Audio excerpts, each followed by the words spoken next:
CELAM, Consejo Episcopal Latinoamericano. Hermanos, hermanas, agradezco profundamente la invitación a participar de este Congreso Continental que nos hacen las Facultades de Teología 2022. Es una oportunidad para reflexionar sobre la conferencia de Aparecida 15 años después de celebrado este histórico encuentro episcopal. Es una oportunidad para revisar sus propuestas, ver los avances, honrar las deudas y reconocer los nuevos desafíos que han surgido en los años siguientes y demandan nuestra atención hoy. No cabe duda que entre las conferencias generales de Santo Domingo y Aparecida se hizo patente el llamado cambio epocal. Fue por esta profunda mutación que en el 2003, por mandato de la Asamblea del CELAM, se pidió al Papa Juan Pablo II, San Juan Pablo II, que convocara una nueva conferencia general del episcopado latinoamericano y caribeño. Más tarde, ya con el Papa Benedicto XVI, se insistió que se realizara en América Latina y no en Roma, como sugería entonces parte de la Curia Vaticana. El Papa accedió y dispuso que se realizara en el santuario de Nuestra Señora de Aparecida. En el discurso inaugural fue el propio Papa Benedicto XVI quien amplió el espacio de discusión que estaba contenido en el documento de síntesis que sistematizó la amplia participación de los diversos episcopados y sus iglesias nacionales. La diversidad de miradas, contó un observador de otra iglesia hermana, hacía prever que no se lograrían acuerdos significativos. Sin embargo, a partir de la vigilia del día de Pentecostés, 27 de mayo de 2007, y bajo la conducción del cardenal Jorge Mario Bergoglio, empezó a florecer el documento conclusivo. ¿Qué duda cabe? El Santo Espíritu facilitó el encuentro y el documento conclusivo de Aparecida emergió con una visión renovada, retomando las enseñanzas de Medellín, Puebla y lo mejor de Santo Domingo. Aparecida asume una crisis que venía desarrollándose por décadas. Casi tan pronto como concluyó el Vaticano II, en diciembre próximo se celebrarán los 60 años de ello. En Europa se asiste a la Revolución de Mayo, la revolución de los estudiantes de París que se extendió al mundo trayendo inseguridad a muchos. Algunos iniciaron la búsqueda de refugio en las instituciones tradicionales. Mientras que en América Latina y el Caribe el concilio era concebido con optimismo y entregaba en especial a los jóvenes universitarios católicos comprometidos con la reforma un sustento sólido para sus debates en los claustros académicos, donde no pocos creían que los cambios debían afirmarse en las propuestas de la Revolución Cubana. Vinieron luego otras crisis. El petróleo en los años 70, tiempo en que también aparecieron grupos guerrilleros y dictaduras militares con las secuelas que todos conocemos. En los años 80, la deuda pública marcó hondamente nuestra historia continental, que se unió al paso de un capitalismo productivo a otro financiero, especulativo. Al final de la década de los 80 y en los albores de los años 90, se desmoronaron los socialismos reales.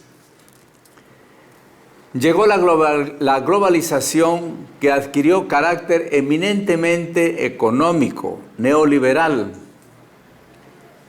se abandonó el trabajo por el estado de bienestar social y las utopías colectivas, mientras se desregulaba el Estado y se privatizaban empresas públicas. Así como también se consolidó el retorno a la democracia en nuestro continente.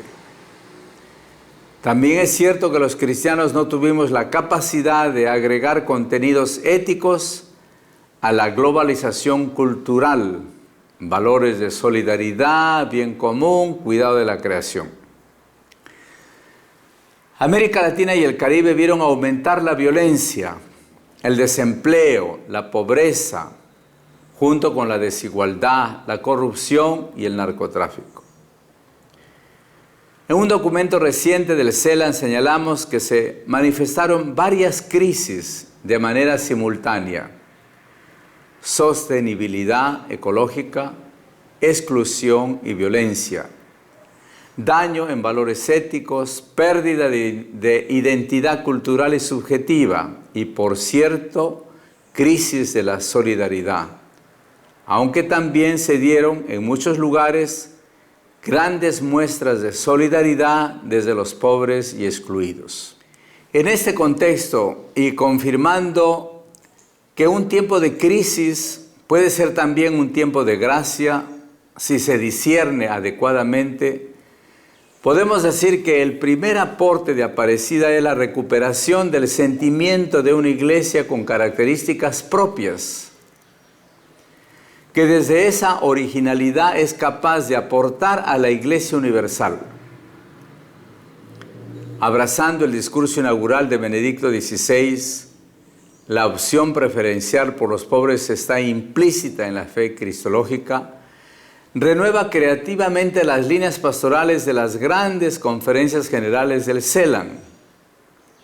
Caminar con los pobres y las personas vulnerables y cuidar la naturaleza, nuestra casa común.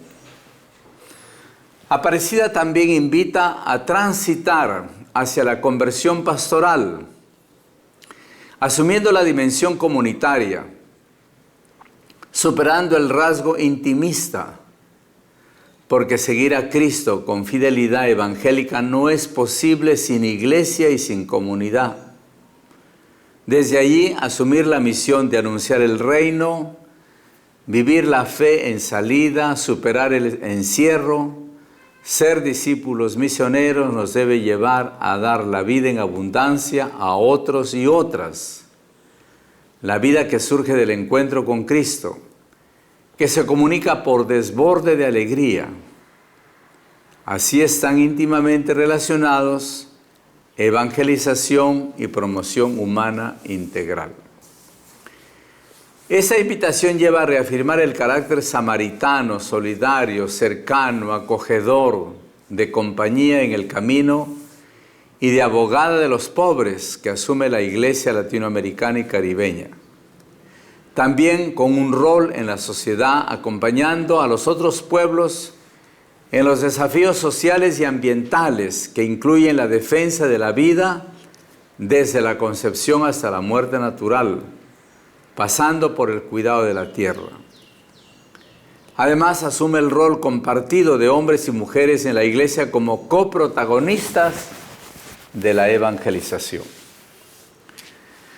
Todo esto se expresa junto a una serie amplia de preocupaciones: la animación bíblica, la centralidad de la Eucaristía, un estilo pastoral cercano, la necesidad de reformar las estructuras y la necesidad de promover y acompañar el compromiso de la Iglesia en la vida pública, desde la fraternidad y la amistad social que ahora firma la encíclica Fratelli Tutti del Papa Francisco. 15 años después es tiempo suficiente para valorar lo realizado y lo pendiente. Más aún cuando el Papa Francisco nos dice que antes de llamar a una sexta conferencia general del episcopado deberíamos saldar nuestras deudas con Aparecida y para ello realizar una asamblea eclesial que congregue a la participación de miembros representantes del pueblo de Dios. Entonces surge la pregunta, ¿cuáles son esas deudas? Un análisis sereno lleva a afirmar que hemos avanzado en todos los ámbitos. Sin embargo, esta respuesta no la damos para quedar tranquilos, sino para ver cuál es la parte vacía todavía de nuestros compromisos.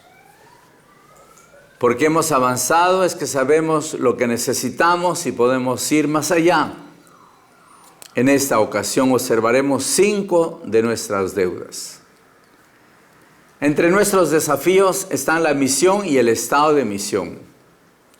Hubo confusión entre realizar una misión continental como un evento y asumir un estado de misión permanente que es todo un proceso. Dicho de otra manera, hubo confusión entre misión paradigmática y misión programática. Aquí tenemos una tarea crucial que debemos asumir. Para ello debemos reconocer que el mundo cambió, que ya no vivimos en tiempos de cristiandad, sino en una sociedad plural. Para vivir el estado de misión, es necesario recuperar el ardor misionero con identidad discipular que se expresa en la valoración del mundo actual y promover la fe inculturada. Ir al encuentro de las personas como amigas, amigos y huéspedes, no como colonizadores. Y estar al lado del que sufre, dialogar con el mundo de la política, de lo social, con la empresa y el trabajo. Evangelizar también en el espacio digital y la cultura. Otra deuda es la necesidad de profundizar en la conversión pastoral. Hemos asumido el discurso, pero es necesario avanzar a una praxis que nos permite el ejercicio efectivo de la sinodalidad como estilo de vida.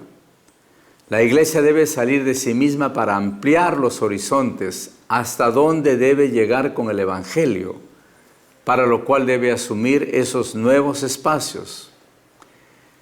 Tener capacidad de acoger a las personas en su diversidad. Ello implica asumir el desafío misionero y las necesarias modificaciones en las estructuras, vivir la unidad y abandonar cierta división y polarización, comprender la eclesiología del pueblo de Dios y vivirla, evangelizar con nuevos lenguajes que sean significativos para los interlocutores, crecer en identidad latinoamericana y caribeña, y acompañar a las comunidades para asumir la dimensión sinodal. La tercera deuda que deseamos relevar es la reforma de las estructuras caducas, lo que al mismo tiempo es expresión de la conversión pastoral. Es necesario activar los consejos pastorales y económicos, discernir sobre el tamaño adecuado de las parroquias, hacer de la periferia el centro, discernir la estructura de cada conferencia episcopal para permitir el desarrollo de su misión pastoral y profética, así como continuar con el proceso de renovación del CELAN. En cuanto al lugar y muy ligado a la necesidad de una práctica sinodal, es urgente superar el clericalismo. Esto, bien sabemos, es responsabilidad del clero, pero también de los laicos, que no viven de manera madura su fe.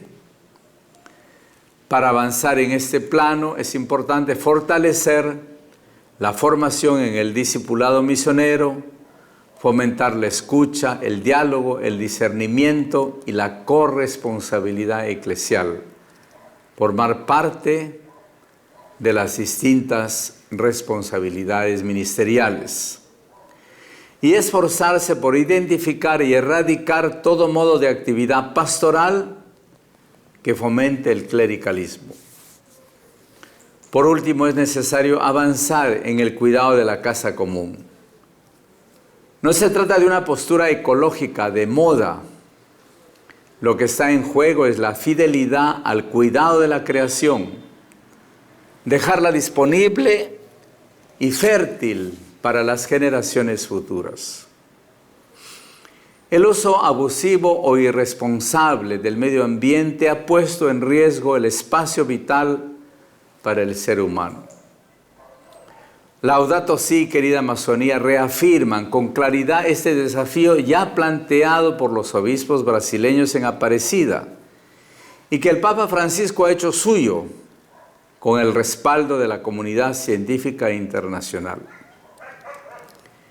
Esta dimensión es necesario integrarla a la formación de los discípulos, misioneros, laicos y consagrados, que esté en la agenda del diálogo ecuménico e interreligioso, que sea profundizada en sus alcances teológicos y pastorales y sea articulada con las iniciativas de la economía de Francisco y el Pacto Educativo Global.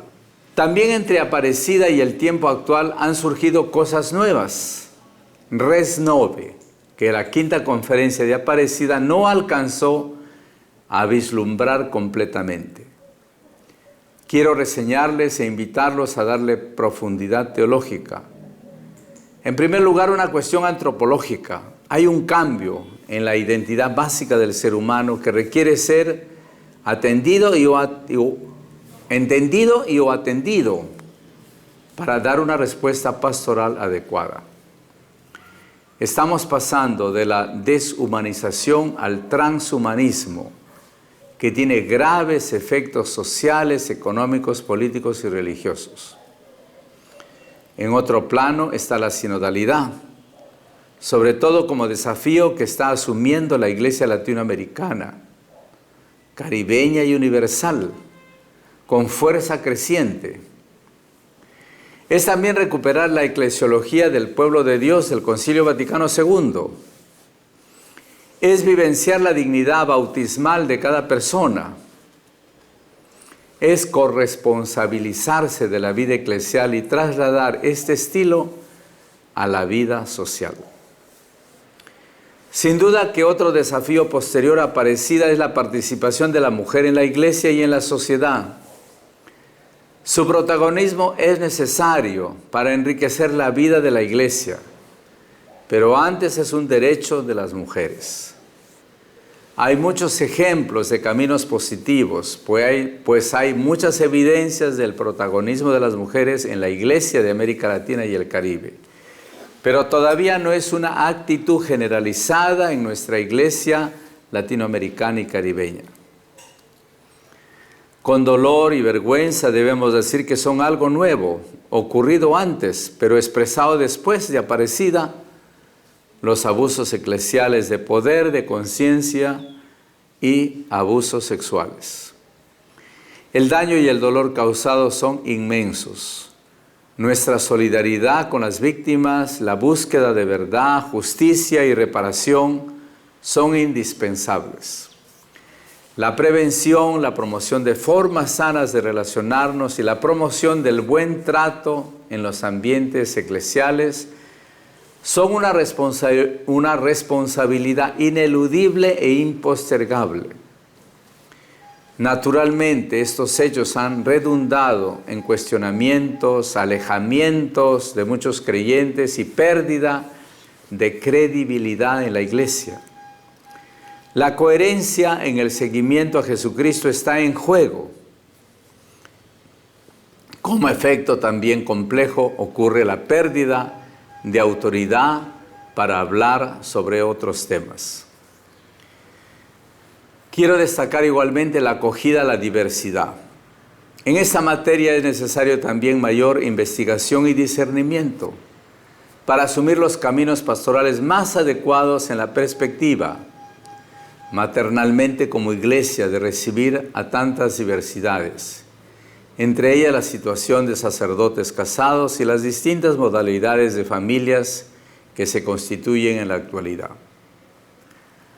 También es un desafío dentro de las nuevas realidades de América Latina y el Caribe el justo reconocimiento de la cultura y sabiduría de nuestros hermanos y hermanas de los pueblos originarios, así como de muchos millones de afrodescendientes que requieren de una atención pastoral especial, teniendo en cuenta el creciente proceso de urbanización que ya suma al 80% de la población viviendo en ciudades de más de 50,000 habitantes.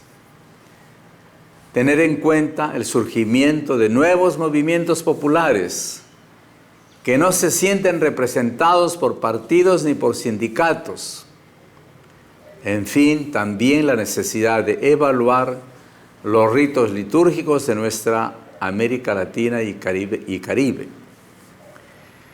La expresión de la caridad a través de la política, forma privilegiada en el magisterio de varios santos padres, requiere igualmente de nuestra atención y acompañamiento. Dejar de lado, postergar esta dimensión de la vida humana es un verdadero pecado de omisión. Y para América Latina y el Caribe un daño enorme.